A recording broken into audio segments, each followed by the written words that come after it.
It was a moonless night, and the only thing guiding me was the faint glow of my car's headlights cutting through the pitch-black countryside.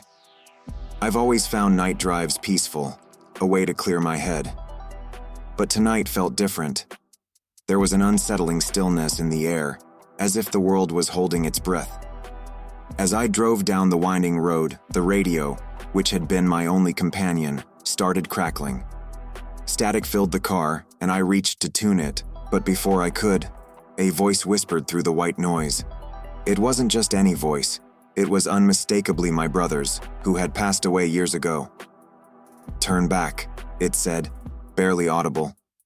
Chills ran down my spine.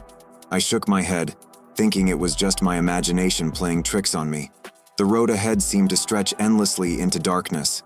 That's when I saw it, a figure, standing in the middle of the road, cloaked in darkness. I slammed the brakes, heart pounding. The figure was unmoving, just staring. I couldn't see its face, but I could feel its eyes piercing into me. With a deep breath, I stepped out of the car, my voice shaky. "Do you need help?" No response. As I moved closer, the figure suddenly vanished. Bewildered, I looked around. It was then I noticed the old, dilapidated house by the roadside, which I hadn't seen when I first stopped. It looked like it had been abandoned for decades, windows boarded up, its structure leaning precariously. Driven by a mix of fear and curiosity, I approached the house. The air grew colder as I neared the porch. The door was slightly ajar. "Hello?" I called out, pushing the door open. It creaked loudly, echoing through the empty halls. Inside, the house was shrouded in darkness, the only light coming from my trembling flashlight. As I explored, the floorboards groaned under my feet. Dust-covered furniture, broken pictures, and a sense of despair filled the rooms. Then, in the corner of what looked like a living room, I saw it, a picture of my car. But it was impossible. The car was mine, and the photo looked old, faded by time. My heart raced as I tried to make sense of it. That's when I heard footsteps upstairs. Slow, deliberate. I shouldn't have, but I followed the sound. At the top of the stairs, I found a room.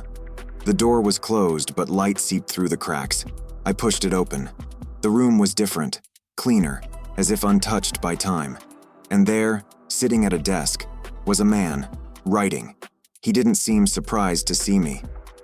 "I've been waiting for you," he said, his voice calm yet chilling. He looked up and my blood ran cold. He was me.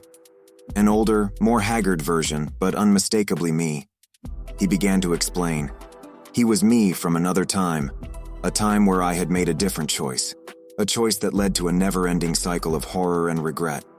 This house, this night, it was a loop, one that I had entered and he had never left. The figure on the road, the whispers, they were warnings, a chance for me to break the cycle. I listened, paralyzed with fear and disbelief. He handed me a journal. "Everything you need to know is in here. You can prevent it, change it."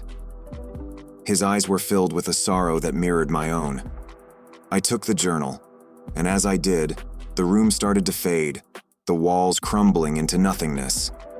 I was back in my car, the engine still running, the night as dark as ever. I had a choice to make. I could drive on, possibly into the same fate, or turn back, armed with the knowledge to change my destiny. With trembling hands, I opened the journal. The first pages simply read, "Turn back." I took one last look at the road ahead, then turned the car around. As I drove away, the radio crackled to life again, this time playing a song my brother and I loved. A sense of peace washed over me.